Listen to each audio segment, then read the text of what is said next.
Now, are you in favour of town planning that ensures your work, your shops, your education needs, your healthcare and leisure are all within a 15-minute walk or cycle ride of your home? On the one hand, the idea sounds benign, but in British cities including Bath, Canterbury, Edinburgh and Oxford, the very idea is being actively challenged by protesters who fear the thin end of a dystopian, totalitarian socialist wedge designed only to strip them of their traditional freedom. I'm joined now by Alan Miller from the Together Declaration and shortly also by Nathan Albach, an urbanologist from Philadelphia. Alan, thanks for coming in. What exactly is proposed or being pushed in Oxford and the other cities? So in Oxford, we've had a number of different things. So they keep calling them trials. So we've had low traffic neighbourhoods they said were trials, even though 65% of people who responded to the consultation said they did not want them. Then you've had a proposal for bus gates. And bus gates, when they've put the proposal, without getting too complex, for the traffic plan for Oxfordshire County Council they intertwine that with the idea of a 20-minute neighbourhood. But basically, the bus gates mean you can have 70 passes to drive if you're local, 100 passes a year. But if you're not, you can't, and there's a ring road you have to go around. Slightly different in Bath, where you have a ring of steel, they call it, very lovely name, and you have low traffic neighbourhoods as well. And we've seen in other places, like in London, where Ealing, where they've got rid of low traffic neighbourhoods because residents have challenged it, you still have a discussion about a 20-minute neighbourhood, and we might have some of these road closures as well. So basically, they're a top-down imposition using the idea this would be a lovely livable street, active travel. It's all about people-friendly oriented, but actually what it means is it's an attack on cars and our freedom of movement and independence. That is what it feels like, because what I'm suspicious about is the fact that a coercive element is there first. You know, that whatever big flower boxes blocking roads, talk of fines for people that use their car on the wrong sort of journey too many times in the year. You'd have thought if it was a naturally utopian, good for the people initiative, people would just naturally incline towards it without having to be pushed. Absolutely. Well, one of the things is as well that we've seen in Oxfordshire with the County Council, we've seen that in the consultation, they had a report and a survey done beforehand, but they suppressed it according to Freedom of Information revelations that were in the Times this week and the Oxford Mail until after the consultation ended, because apparently the councillors didn't want people to see what this would mean, would contradict their very own study. A bit like what's happened with Sadiq Khan, it sounds like, with the ULEZ situation.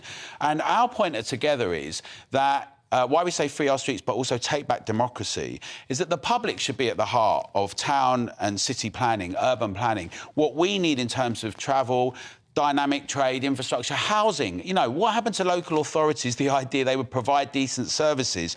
But also, it's not just local authorities, it's central government have been underwriting this and funding it, which is why we've been campaigning, saying to Mark Harper and the Department for Transport, you need to cut this umbilical cord now, because this underwriting of road closures, undemocratically imposed, is damaging businesses. They're being forced to close down. We've seen it on the Cowley Road in Oxford. We've seen it on Middleton Road, 100 years of trade in Middleton Road, shops having to close. We've seen that in a number of areas across the UK now. And also residents, all types of residents, not what they say, which is conspiracists and far right, but a whole different demographic, diverse, multi-generational, all being impacted in a negative way. And I think that what's going to happen, Neil, is like we've seen in Littlemore and a ward in Oxford, that many more people are going to be standing independently, going to be challenging. Labour won it by a tiny clinch, by 100 votes. They brought out all the guns, lots of people to canvass, but that was a 3 or 4 week campaign that people stood independently.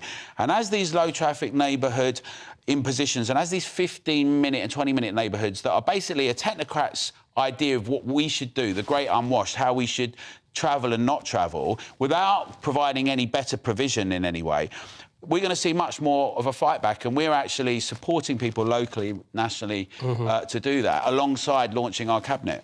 Bear with me, I've also got Nathan Albach, an urbanologist from Philadelphia, on the line. Nathan, are you there? I'm here. Thanks for having me, Neil. Good. No, pleasure to see you. Nathan, do you recognise the version of, let's say, 15-minute cities as described by Alan? And are you sympathetic towards the controversies that they have already had form around them?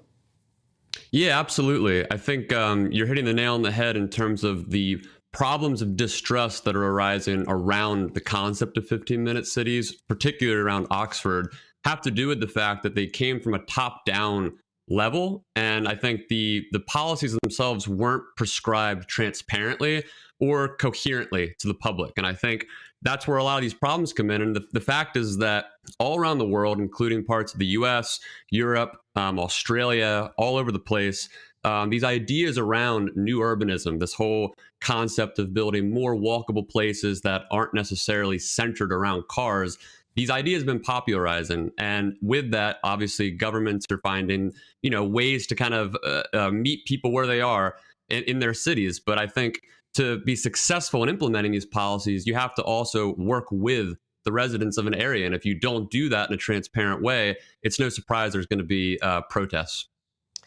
I suppose the $64,000 question for me, Nathan, is why is it already coercive? What we are seeing here, what Alan's describing, is rather than put in all of these facilities, make sure everyone's got this idyllic world within a 15-minute walk of their home with all of the stuff of life readily accessible.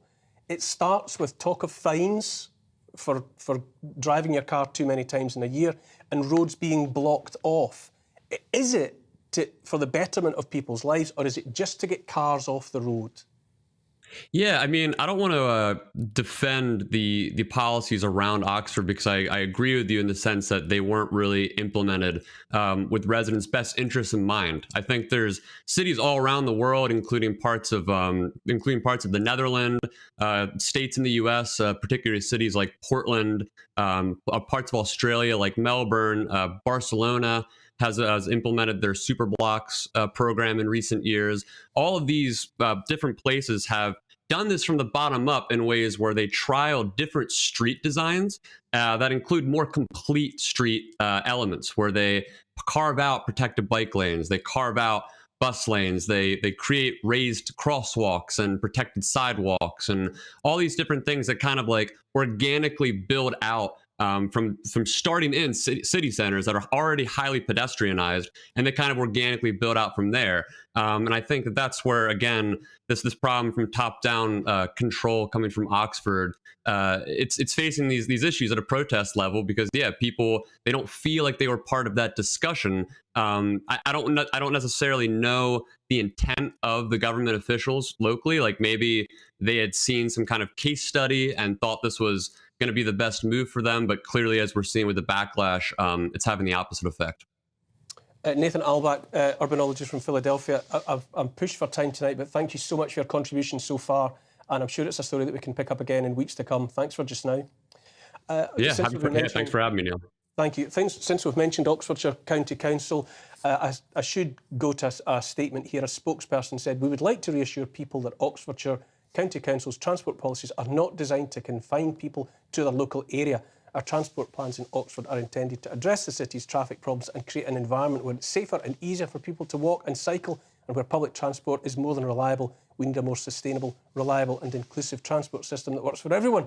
Policies are debated and decided by Oxfordshire elected councillors using local insight and information." Sounds lovely, Jacob. Do you buy it? Do you think they really do care about the people, or are they just using a velvet glove to slip in the iron hand of control? Well, there's kind of a reason why these policies go hand in hand with the same kind of policies advocated by environmentalists. It's not just because they want to kind of reduce car use and reduce fossil fuels going into the atmosphere or something like that. It's because they share with lots of environmentalists a culture of low expectations around human beings. They think that, in the same way as environmentalists think lots of producing of consumer goods is kind of bad because more is kind of worse, similarly, they think lots of travel, lots of going to different places, you should be happy with one pub in your local area. The fact that you like the one kind of a 20-minute drive over is bad. Your viewers will be very familiar with that WEF slogan, "You'll kind of own nothing and you'll be happy," which in a way is just a rationalisation of economic distress, the fact that we can't produce enough goods to satisfy people's needs. This is like you'll go nowhere and you'll be happy. A low expectation of humanity. Do you think that underscores? Yeah, I think this goes back to your monologue, actually, that the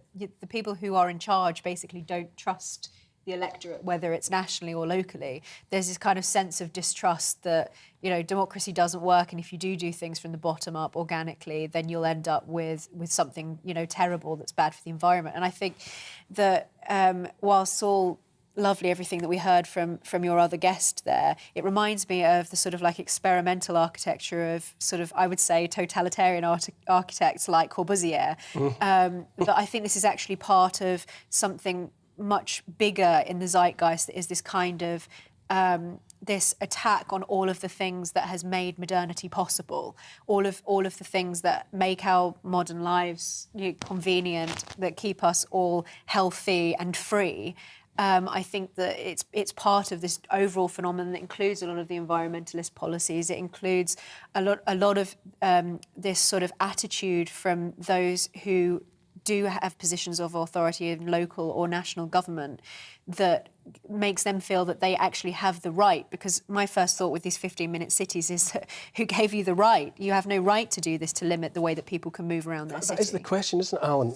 My wife says to me all the time when we talk about these things is, where do these people get the idea that this is up to them? Yeah. Who do they think they are? Well, maybe they think they're feudalists, where you get charged tolls to go from one hamlet to another, because the idea of free movement in the modern environment is now scorned upon in the way I agree with these comments. I think, if you look at today's Times, for instance, it also shows how some of these consultations, they have to be seen for what they are. Dodgy data quite often, councillors and councils not wanting to respond, showing that they even on their own terms, they're not actually, they're disingenuous and they're dishonest. And we have such a low level of trust at the moment, which is a problem. For anyone who really wants to change things, we've got to believe that we can do it. I mean, it's a bit to this point. We've got to believe that humans are capable of doing things for betterment and improvement. We've got to have a bit of that ambition, that urban planning that's about dynamism, wealth creation for all. And at the moment, and I call them technocrats, and I think they're all very similar, the ones in central government and the local authorities. It's not just one or the other. They have this approach, which is we know best, we need to limit things, you'll be quiet and have things done to you, a bit like we've seen in the last 3 years. And frankly, people are not going to put up with it. And that's why Together, in the Together Declaration, we're saying get involved locally, regionally and nationally. We're campaigning, we're challenging. And people should be ready in May for the independent elections, for the local elections, but also in the coming year. And it's not just about elections, it's about reigniting a sense of the democratic kind of public and us being at the heart of things. And that's what we're determined to make sure happens in Britain, because we've seen too long now this contempt for the public and sidelining us. Contempt for the public, that is what it feels like. Alan Miller, Together Declaration, thanks for coming in again. And you will certainly be invited in again to continue this debate. Thank you. I don't think it's going anywhere. It's not slowing down, it's speeding up. It's another break.